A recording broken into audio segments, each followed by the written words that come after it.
You.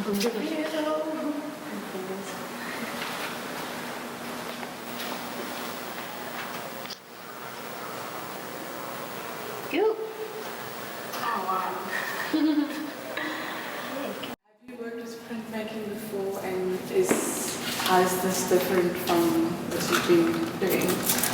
I studied printmaking at Michaelis School of Fine Art, so I majored in it, but I didn't actually do a lot of printing in my degree, apart from my third year where I did a lot of printing. So I'm quite familiar, but obviously not with all the techniques because there are lots and they're very different. And in terms of working here, it's been fun. It's quite different. You're quite afraid that someone's going to walk in and talk to you, and you're going to have to talk to them. But no, it's good, challenging, fun, nice time.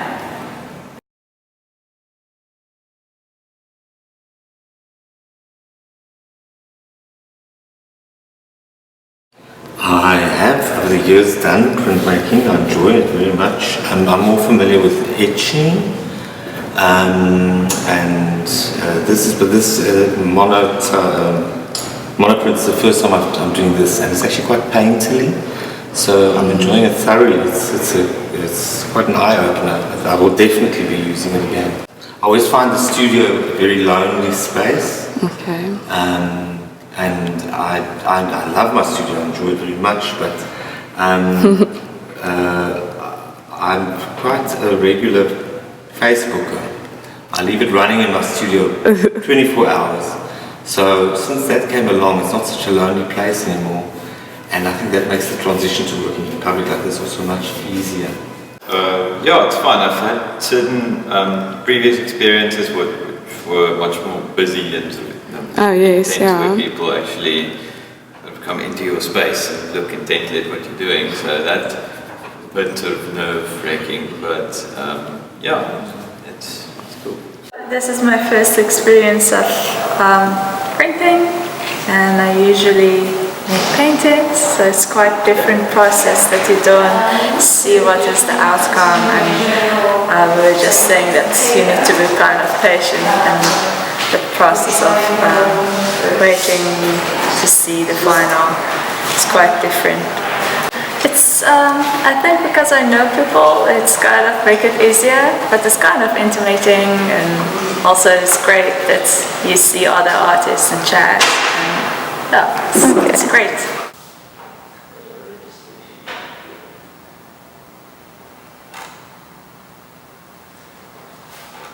Well, I'm a photographer.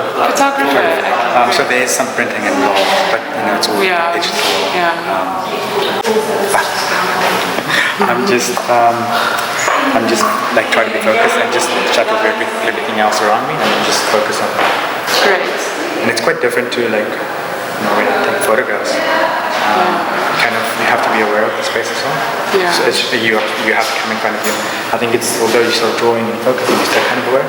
Yes. But you try to focus on what you are, the image or whatever it is that you.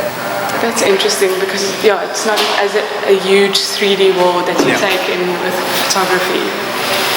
So you zone in on a two-dimensional surface. Yeah. And with the drawing, I don't draw enough. I don't think I draw enough, and I think that's good to kind of also just practice I'm keeping it quite rough because I kind of, I think from what I understand by the nature of this medium, it's quite graphical and yes, the texture, getting some texture in there. And I think for me, just starting off, I think it's good to just kind of go and dive into it and not worry about the finer details.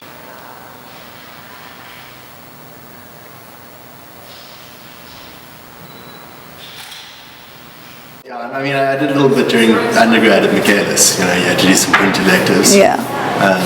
So I did all the first year stuff and then a lino cut elective in the second year. I think that was about it. Dropped it quite early on because I wanted to do painting and any media stuff. Well, I haven't really done pretty much anything art related since since finishing undergrad, because I did a theory master's, so I've been doing a lot more art writing than art making. Hi. And everyone I've chatted to, it's been 3 years, just said it was a lot of fun, they really enjoyed it, and you kind of get the itch to do things again. Had a day available, so I thought I'd come through and make a print. I've done some monoprint before, some lino. Okay. Not really that much of a fan of lino. So if we're thinking of, like, if this is the surface of your plate, and you make a groove into it like that. If it's a small groove, all of this is going to get filled up with ink, and you're going to have a black line. But if you have a plate like this and then you end up with a big hole like that, what's going to happen when you're wiping up is that the ink's just going to sit over here. Okay. Yes. And over here. Alright. So it works better with doing kind of fine lines rather than trying to maybe like scratch out a whole area. I see. Trying to make a newspaper. I'm not sure where it's going, but the idea is to create a page like a newspaper thing. I'm doing a tribute to my muse, a humble cup of coffee.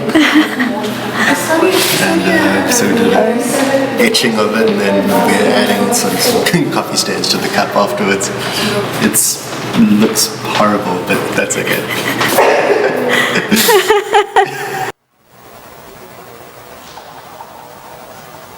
Here it's using just a sheet of plastic that's been degreased and put gum arabic onto it. So that what happens is after painting either with oil paint or with just watercolor, when you put it through the press, well, this has to dry first, and then once you put it through the press, it wets the gum arabic and lifts the watercolor onto the paper.